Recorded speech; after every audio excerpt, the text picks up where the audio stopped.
I want to move on to our next segment called Viewer's Voice. This is an opportunity for us to be able to hear from our viewers with their questions about peace of mind. Okay. Um, First question: does being at peace mean to be completely worry free? It does not. It does not. And Okay. and that's something that I had to learn as I just got older. Hmm. I used to wear my challenges on my face and shoulders, and you'd see it. And y- my sister stopped me one day and was like, "Man, Jay-Z's a billionaire. You don't think he has challenges? You don't think Apparently, more money, more Bill, problems. I yeah, heard. exactly. You don't think Bill Gates have challenges or things that they're dealing with that Hmm. so you can't wear it all the time. Everybody's going through something. Just know that just learn to have the tools to be able to take care of those things. Develop those tools if you don't have them. But uh you can't wear your problems on your shoulders like that. Just be able to have an understanding that you can handle the waters of life when they get challenging or when they're still. Yeah. I love what you said about having the tools to Yeah, be able to handle things, yeah. because that tells me or reminds me of the things that we can handle or change, Hmm. to have the tools to do so. But a lot of times what we worry about are things that are outside of our control Yeah, that we can't have a tool to fix. right. It's just, well, we're gonna pray and hope for the best. Yeah, It isn't like a, well, I can do this and do that to alleviate this concern or this worry. But when it's really out of your hands, that's when it's like, okay, yeah, uh, that's the difference between, okay, yes, you should be concerned yeah, because it concerns you, yeah. but to worry is a whole nother level, Right, right? The worry is the absence of peace.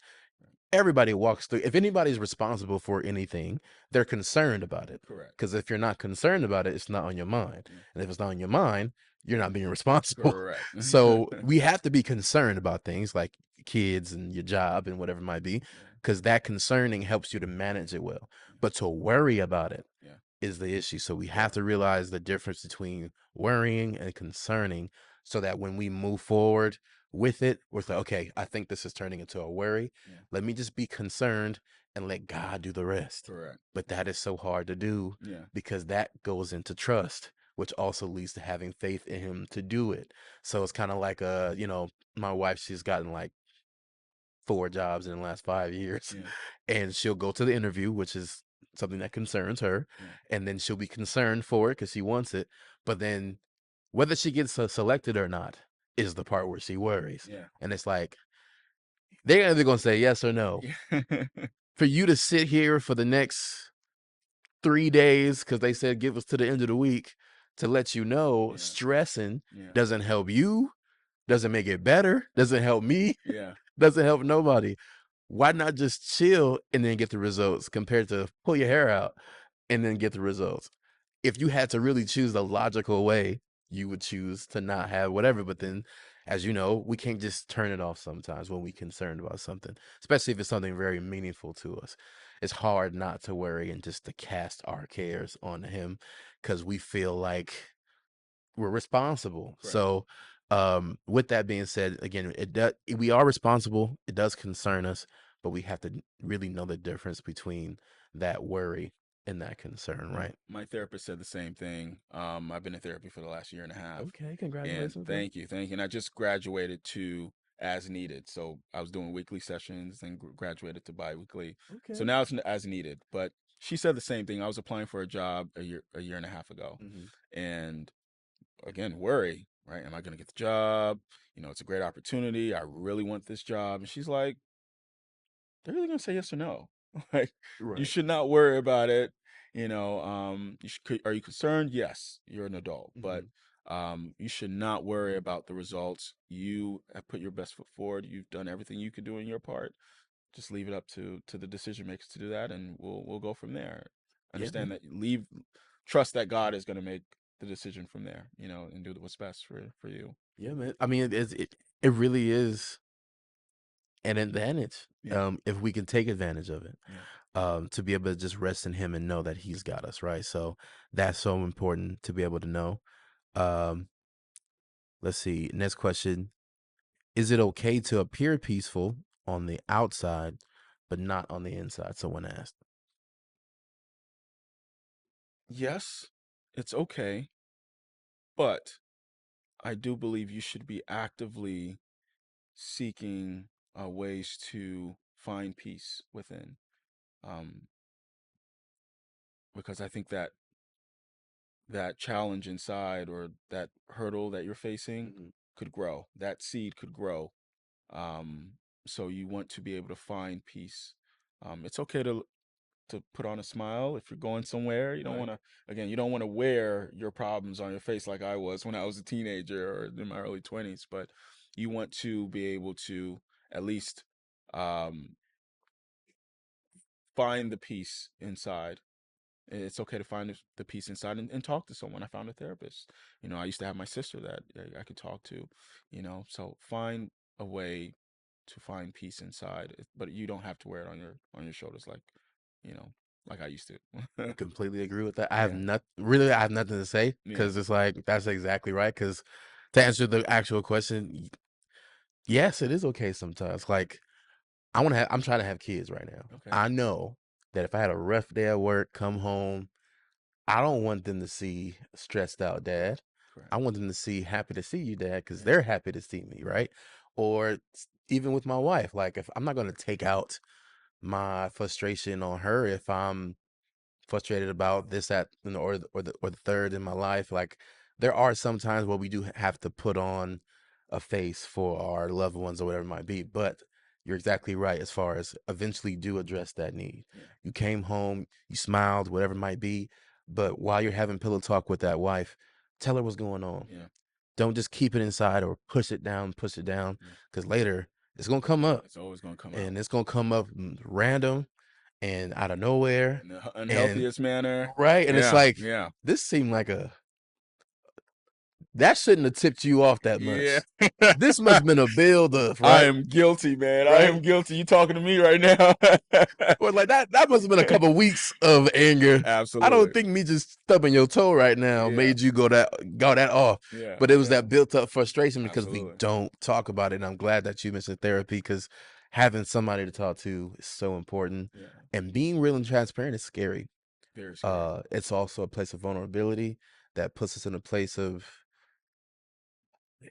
sometimes we tell ourselves that it's not okay to be vulnerable Yeah. because we tell ourselves that it's also not okay to be or to appear weak. Yeah. And that's where pride gets in the way of us being able to know whether to get that out because if we don't release it, we will not have peace of mind. I'm happy you said that because it's men's mental health awareness month.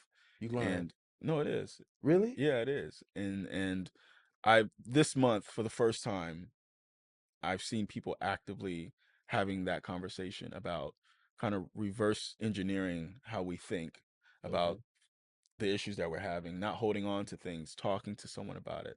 So it's I think I think as a society we're working towards kind of reverse unlearning some of the things we've learned. So I'm really happy you said that. Okay. Yeah. I didn't know that. Yeah. I was planning on doing an episode about mental health Yeah. soon, but that's in July.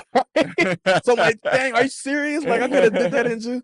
But anyway, Yeah. I digress. I know it's also Father's Day too, so Yeah. that was a whole bunch of other stuff. But yeah, man, like with what you said, I think it is again okay to put on that, but like you said, eventually get it out, Correct. or that's gonna come up one day on somebody that's undeserving, right? Of that. Well, really, no one deserves your blow up volcano that's been Correct. boiling for years, Correct. but it's kind of like that calm before the storm, and then next you know, boom, it's raining, Yeah. and no one knows why, right? Actually, there was a comedian or is a comedian called Bill Burr. You ever heard of him? Uh, He was talking about how he works on his anger and how, a lot of his childhood stuff boils up and how he was just shove it down wow. and shove it down. Like even when he had to give away his dog because it was a rescue, but they just couldn't have no more. It's biting everybody. So even though he felt that, his wife cried for days, but he never allowed himself to Grieve the loss. grieve. And it's Yeah. like, as a kid, he was basically traumatized by his dad all the time as far as yelling at him, whatever it might be. And Wow. he was like, I don't want to pass that down to my daughter. Wow. I don't want to continue that generational curse of anger. Yeah. So I'm learning now with my daughter to be gentle and never let her see that side of me or whatever it might be. And yes, we are learning as men that just because that's all we know, because dad did it or mom did it or whatever it might be, does not mean that we can't also change. Yeah. Because most, I would think, have a thought to, well, I didn't like what my dad did with this, so Yeah. I'm going to change that. Correct. It's as simple as that. Yeah. And sometimes we think, well, I turned out all right, so let me just do it to them. Yeah. And it's like, well, what if you Yeah. got the same results Yeah. with just a different approach? Yeah. And as you know, all people are different, so they all learn different. I remember playing football. You can yell at some players, cuss them out, saying, "Man, you're born. Ooh. You were trash today. What the heck is going on?" It's like, all right, step my game up. Yeah. You say that to another kid, he quit. Look, look, man, and I'm Houston, Texas, man. We're football Right. crazy out here, and I'm the same way. Where football's a rah-rah sport. I Hmm. never played before, and that's like the culture. You got to yell into them, get them fired up. Yeah. But for me, I'm man. Come on, man. We're gonna go out there and kill him. Yeah. Let's go do it. Yeah. That's what you get out of me. For me, it was kind of half and half because I played defense, which You have to be causes you to have fired a up. certain kind of mentality to go out there. But Exactly. then when I did mess up, only motivation made me want to go out there and do better. Yeah. Like hearing my coach say, "Hey, you're better than that," or "Hey, man, you got this. Go out there and whatever." Not you're paying.